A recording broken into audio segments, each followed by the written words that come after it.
If you didn't already know this before, then you will now. The first season of The Owl House, the most recent Disney Channel cartoon, is available on Disney+. 20 days before the series hit its dedicated platform, I uploaded my review to express my enjoyment on the series. In addition, I made a lengthy pinned comment, so skipping all the way down to the third thing I said, I made a bet, and when the time came, I decided to re-watch the series on that streaming service for research purposes on Halloween weekend.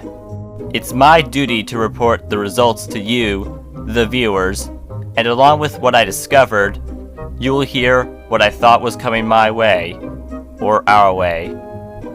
Find a staff and sit on it for the ride in the air, which will start straight away. Hey, I'm Owen, the fiction fanboy, and let's talk about The Owl House on Disney+. The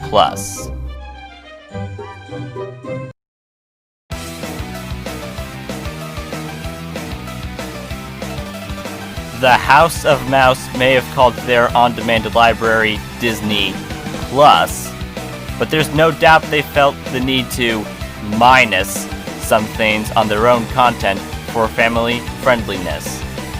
Around the launch date of the service, the first handful of Gravity Falls episodes had Stan's Fez blank. No symbol can be seen if you were watching the show on week 1. But wait, there's more. Earlier this year, Modern DuckTales had the ham part of hamburger muted on the application. So for all the people that watch TV and movies only by streaming know, Webby could have been waiting to try a veggie or tofu burger. And although I understand the reason for censorship is that hamburgers come from beef and beef comes from cows, thus creating a cannibalism type problem, there's one more edit I'd like to bring up, and this is one I discovered in person. Also, it's the weirdest Disney censorship I have noticed to date. Phineas and Ferb apparently wasn't allowed to have the scroll in the beginning of Meepless in Seattle. The narrator's words are in captions instead. Like why? Just why? I seriously don't get it at all. It's ridiculous. This all reminds me of Ubisoft's Just Dance franchise.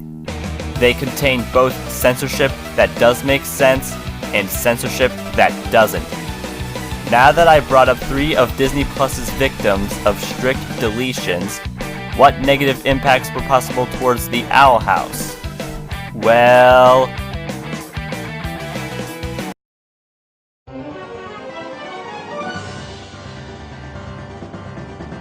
it wasn't shocking other countries would have differences in program airings, as each place has their own guidelines and rules.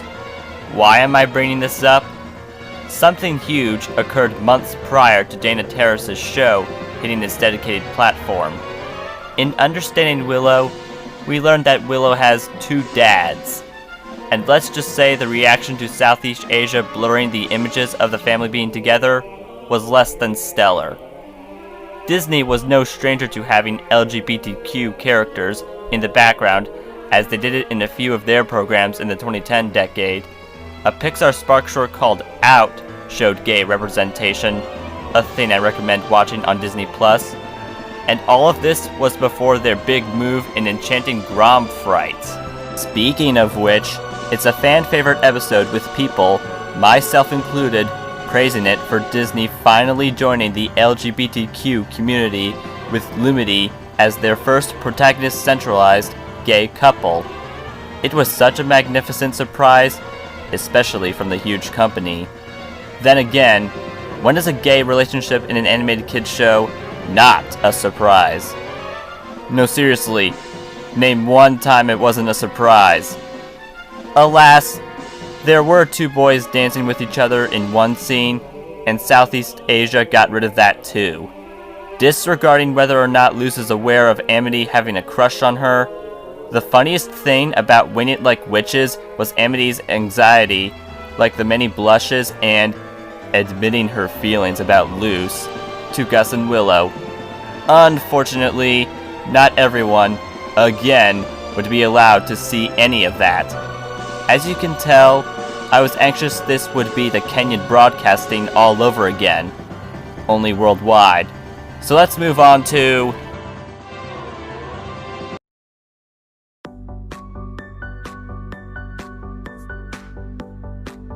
At last, we hit the moment you and I have been waiting for. Was Disney going to give LGBTQ supporters the finger after acquiring gratefulness from many? By very severely dumb luck, no, the Owl House has not been censored on Disney+. It seems my prayer has been answered. This precious scene wasn't cut.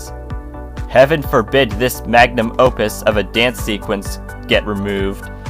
And for once, I'm glad I was wrong, meaning we should celebrate. And while I'd do that at this moment, there is some bad news. What is it? Americans can experience the series commercial-free without changes to any episodes. However, in other countries, TOH got the 17+ rating, despite it being marked for kids. Yeah, I can't think of a single kid that's 17 years of age or older. My point is, due to the sexual content displayed in one or more episodes, several non-American kids won't be able to look at the nostalgia, whereas the TVY7FV rating remains unchanged for the USA.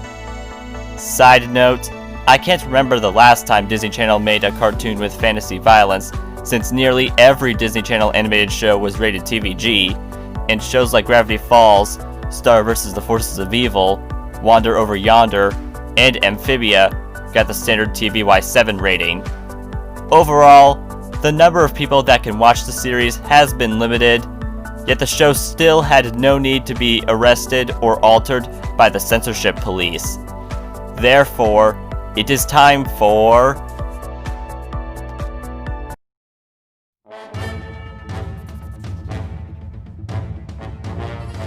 Do you recall the pinned comment from earlier? I said if I lost the bet, I would punish myself. And I am a man of my word. This was no ordinary bet I made, as just like Luce said, even if I win now, I lose. That indicates that there were two potential outcomes to the bet. One is that I win the bet but lose the ability to stream the series without censors, and the other is that I win by being allowed to see the original version of the show, but lost the bet. Knowing the latter is what happened, yours truly has to embarrass himself. On account of my worries being about Amity's love aspect, the penalty should be relevant to her. She's in the Abominations track, and there was one mean word she said in that episode, okay. Ooh, took some time for me to completely figure out what to do, not going to lie. No worries, with all, since I got it. Here it is. Yep, it's me as an abomination, saying, I'm a nitwit. Ethically, that's how I feel after being who might be literally the only guy who thought the program would be censored. I hope you are all happy with this, and my video ends here. Be sure to like, subscribe, comment, and follow me on Instagram. Thanks for watching. See you next time. And good night-o. Can't believe I spent months being nervous about basically freaking nothing. Ugh.